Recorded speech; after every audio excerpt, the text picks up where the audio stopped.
بسم اللہ الرحمن الرحیم۔ ایک چھوٹا لڑکا بھاگتا ہوا شیوانہ قبل از اسلام ایران کا ایک مفکر کے پاس آیا اور کہنے لگا، میری ماں نے فیصلہ کیا ہے کہ معبد کے کاہن کے کہنے پر عظیم بدھ کے قدموں پر میری چھوٹی معصوم سی بہن کو قربان کر دے۔ آپ مہربانی کر کے اس کی جان بچا دے۔ شیوانہ لڑکی کے ساتھ فوراً معبد میں پہنچا اور کیا دیکھتا ہے کہ عورت نے بچی کے ہاتھ اور پاؤں رسیوں سے جکڑ لیے ہیں اور چوری ہاتھ میں پکڑ آنکھ بند کی کچھ پڑھ رہی ہے۔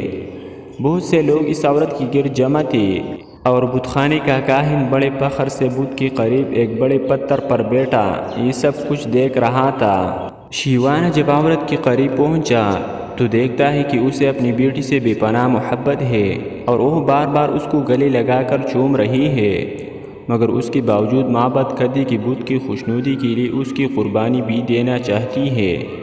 شیوانہ نے اس سے پوچھا کہ وہ کیوں اپنی بیٹی کو قربان کرنا چاہ رہی ہے۔ عورت نے جواب دیا، کاہن نے مجھے ہدایت کی ہے کہ میں معبد کے بت کی خوشنودی کے لیے اپنی عزیز ترین ہستی کو قربان کر دوں تاکہ میری زندگی کی مشکلات ہمیشہ کے لیے ختم ہو جائے۔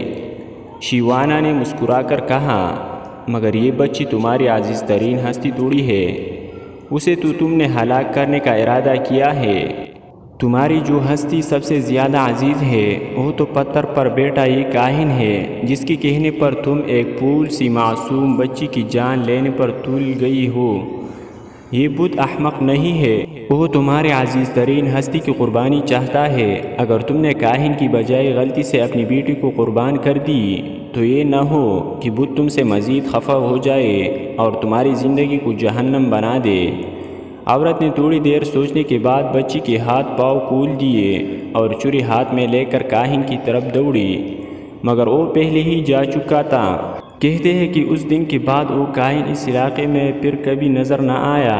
دنیا میں صرف آگاہی کی فضیلت حاصل ہے، وہ واحد گناہ جہالت ہے۔ جس دن ہم اپنے کاہنوں کو پہچان گئی ہمارے مسائل حل ہو جائے گی۔